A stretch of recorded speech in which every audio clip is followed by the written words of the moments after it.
What's up guys, Mike here, the Detroit Borg with an unboxing and first look at the new Nokia Lumia 920. Now this is Nokia's flagship phone sporting Windows 8. And some of the changes to Windows 8 now makes it possible for the manufacturers to really beef up the specs of these Windows phones. So the 920 is sporting a Snapdragon S4 dual-core processor running at 1.5 gigahertz with 1 gig of internal RAM.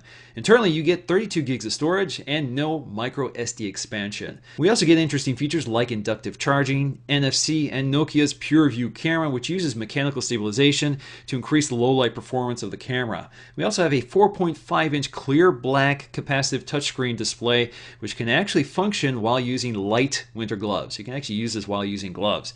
First thing we'll find is a quick start guide, and I'll take you through some of the basic features of using the 920 on Windows 8. Below that is our plastic wrap 920, which we'll get to in just a minute. AT&T also includes a SIM ejection tool. Now, of course, we do get some more paperwork here, including a sheet to demo the NFC technology. And we also get a Nokia branded USB wall charger as well as a micro USB cable for charging. Notably absent here are a pair of headphones. I guess you'll need to bring your own, or you can pick them up at the AT&T store when you buy your phone. Now onto our AT&T branded 920, we can see that the sheets covering the phone explain some of the ports and buttons, which are arranged a little differently if you're not used to a Windows phone. Now along the right side, we'll find the camera button at the bottom, the power button toward the middle, and the volume rocker toward the top. At the top edge of the phone, we'll find the microphone, headphone jack, and micro SIM tray. At the bottom, we'll find our micro USB port and the speakers and microphones. Now on the back, we'll find Nokia's hallmark feature, which is the PureView camera, sporting an 8.7 megapixel sensor with mechanical stabilization. So this gives us 1080p HD video with autofocusing at 30 frames per second. We also get a pair of LEDs for an extra bright flash. Now on the front, we'll find a fairly standard 1.2 megapixel camera for 720p video right next to the earpiece and proximity and ambient light sensor. Now at the bottom, we'll find our capacitive backlit buttons for back, home, and search. Now Windows Phone 8 is pretty familiar territory here, complete with a home screen full of live tiles which constantly feed information and notifications from the apps and other resources like your social networks. Now if you swipe from the right of the screen, you can bring up your complete app list, which is where you can pin additional apps to the home screen by tapping and holding on them. Once on the home screen, you can tap and hold on any of the live tiles to move them around. You can also toggle through the various tile sizes, and you can unpin them if you want to get them off your home screen. Now if you swipe down from the top edge of the display, you can bring up things like your clock, the connection status, and your battery indicator. What you won't find here are notifications, which only appear in the app tiles themselves on the home screen. Now at the bottom we'll find our capacitive controls, which include search, which of course brings up Bing. Now if we search for a term, we can then scroll left and right to search various categories in Bing, including media, locations, and shopping. You can also tap the microphone for a quick voice search. Now if we tap and hold the back button, we can get back to some of our recently launched apps. Now tapping and holding the home button brings up voice controls, which can perform a variety of tasks such as calling a contact or launching apps. You can even make a note. You can also ask questions like, how's the weather tomorrow? But it doesn't give you information like Siri and instead performs a Bing search. Now you can bring up the camera simply by tapping the camera button along the side. To snap a photo, you can hit that same button again. You can also tap and hold the screen to take a photo and then swipe right to get back to your image. You also have the standard array of toggles for turning the flash on and off, switching to the front-facing camera, or activating video mode. Now in video mode, you can begin recording by tapping the shutter release or tapping the screen.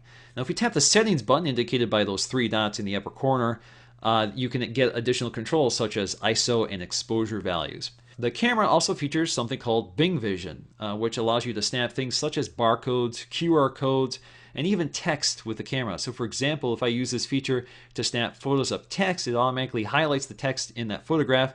And here I can use features such as translate, or I can tap individual words to perform a Bing search. Now as for apps, this phone is preloaded with a combination of apps from AT&T, Nokia, and Microsoft. So we get a standard array of Microsoft phone apps such as IE, Mail, Contacts, Photographs, Messaging, and the Phone app. You also have the Xbox Media app for purchasing music, movies, and managing other content such as podcast subscriptions.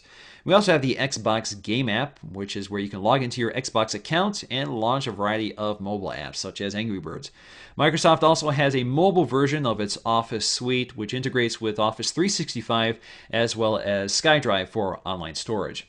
AT&T has also added a variety of apps, including their subscription-based navigation service, the Uverse TV app, as well as subscription-based online radio app for streaming local radio stations or others to your phone.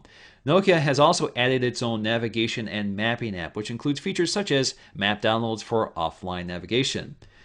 Now, the Lumia's display is one of the best I've used. We have a not too large 4.5-inch IPS LCD screen with a resolution of 1280 by 768 for a PPI of 332, which is right up there with the iPhone 5. Colors are very sharp and accurate, while blacks look pretty deep, especially for an LCD screen.